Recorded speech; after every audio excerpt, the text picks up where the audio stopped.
Visa delivered strong earnings yesterday, but shares are slipping on a lack of full-year guidance, down 1.5% or so. And meanwhile, PayPal is also losing some steam ahead of its results tonight. Let's bring in Lisa Ellis. She's a partner and senior equity analyst at MoffettNathanson.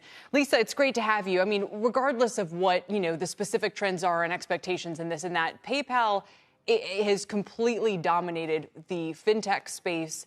I guess my main question to you is, as it's starting to change some rules and fees and disclosures with Venmo and all the rest of it, are there risks that they're going to start alienating users or creating any openings for, rivals, that sort of thing? What are you most focused on here? Yeah, you're right. I mean, and the dominance is hard to overstate. Out of about $1 trillion in online retail and travel and entertainment spending, a third of that flows through PayPal's checkout button now, up from about 20% 3 or 4 years ago. It's really extraordinary how dominant they are in the U.S. and as a result are feeling confident in doing things like raising prices on some of their specialized services. We do worry. One, we just worry about a level of saturation, of course, when you're over a third of checkout, but also Apple Pay and Google Pay in their own environments. So within the Apple, the iOS and on the iPhone, as well as Safari or Google within their environment, do have a pretty high share now of of acceptance, at least availability of Apple Pay.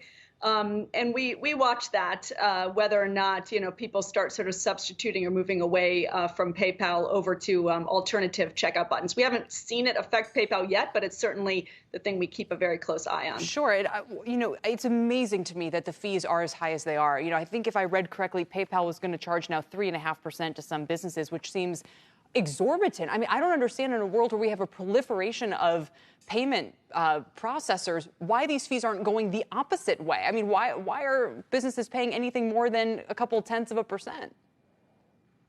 Yeah, that fee, I mean, that's like the headline number that really only applies to about 10 or 15% of their merchants, which are very small merchants. And the main thing those merchants are paying for is a payment guarantee. The key thing PayPal does is that if they authorize a payment through the PayPal checkout button, they guarantee payment to that merchant.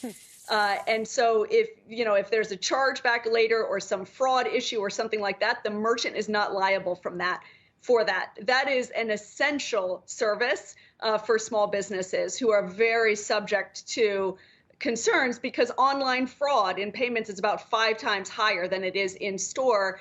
It also drives higher checkout conversion at small merchants because many consumers are very wary of entering their credit card or debit card credentials directly into a small merchant's website. So honestly, PayPal has demonstrated that between the merchant guarantee and then the conversion rates that they get, that it is well worth it for that small merchant to pay that 3.5%. Yeah. On the other hand, though, that is really just those small merchants. I mean, if we're talking about, the PayPal checkout button on Macy's.com or something, they're paying a much, much lower rate. It's a great explanation. And as we watch now the crypto world try to build rival technologies that are, as good and quick as this one, it's fascinating to learn about how they're doing this all over again. Lisa, we'll leave it there for now. We know you have to go get ready for the call. We appreciate it.